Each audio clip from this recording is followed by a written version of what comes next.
but I have copy pasted entire synth buses between project files. You just highlight it, copy, open the new project, paste. That's actually really good. I honestly had no idea you could do that. I did not know. And It that's goes to the actually extreme.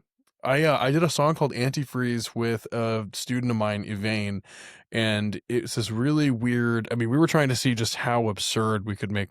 We were just seeing what could happen here, you know. right. And then came the time to make the VIP. I did not know at the time he was making a D&B version of it. Because he was like really good at like respaces and stuff like that.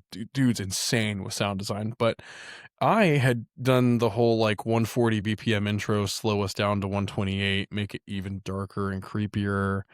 Like, and I had kind of pulled some inspo from Getter's song Inhalant Abuse, the VIP of the song. And, you know, basically I was doing that. He was doing the other thing. And I'm like, well, there's 2 different project files and we need to make one VIP. What are we supposed to do? So I was like, here, send me the session. And we literally, I grouped his whole song into one big group, entitled it Yvain, and then hit copy. And this was like 100+ tracks. And then I opened up my VIP version, labeled mine BLAQOUT, and pasted. So there was literally 2 of the song. And then we spliced each part together, group by group, and I think the total track count on that project was like 217 tracks. And it works, dude. It can go, you can copy paste anything between projects. I did not know that. That's actually very helpful. That could come in handy some of those times. Yeah, because I didn't know you could actually do that, because there's been plenty of times where I have, or like I make a project, you know, it's something and it just kind of doesn't go anywhere, but you like certain parts of it, or, you know, a certain element, or maybe just like one lead. And most of the time what I do is because I pretty much always just use Serum, but almost every sound in the song is just a Serum patch. So then most of the time, if that happens, I just save the patch and then just go from there. But there's definitely benefits to being able to just copy paste the whole fucking thing. And then I can keep everything that I did before, instead of like doing a patch and then just opening Serum, do the preset, and then do all the effects and all the shit that I had before. So no, that's actually it's very helpful. Dude, have you ever, okay, so this is another huge productivity hack, I think. Have you ever made a sample pack? Like, even if just for yourself? Well, kind of, yeah. I mean, like over the years, I've like slowly kind of do one. I go in phases of like, I do it for like a few months or something, or like, you know, and then I just stop for a while. And so I do have that, so I can just like load up some sounds in there too, but I don't use them as often as I should. It's probably only been like once since I've started doing this so many years ago, to where I've actually went into my sample pack and grabbed sounds for a song.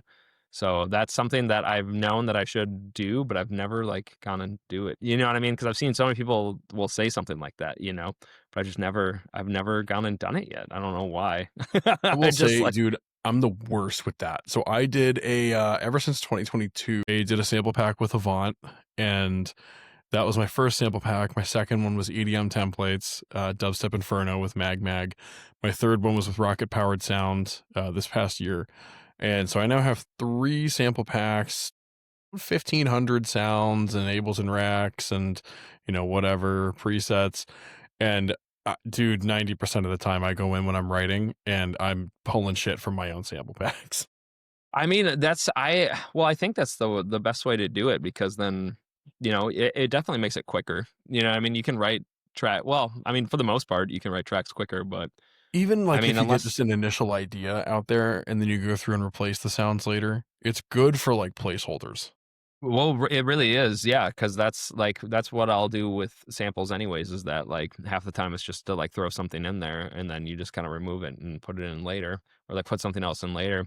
Because a lot of times when I write, most of the time I just start off sound design and then I just keep making something until something sounds cool, and then then just go from there. And then because I would say probably half the time, like it'll be like maybe a 1 bar or 2 bar section of like a drop. Like that's just all, like will just be like just one Serum patch to where you just hold down one key and then just makes a bunch of different, like, it'll be different tones. It'll be different keys in just the one patch, and then that's how I'll like kind of do it. So I just make something until I like that, and then I start writing the song. And then normally it goes, if I get something down that I actually like, it goes quick from there. But yeah, if I did the sample thing, I bet you I could probably increase how quickly I make songs, which would be good. Probably. I mean, I mean, it's still, you could.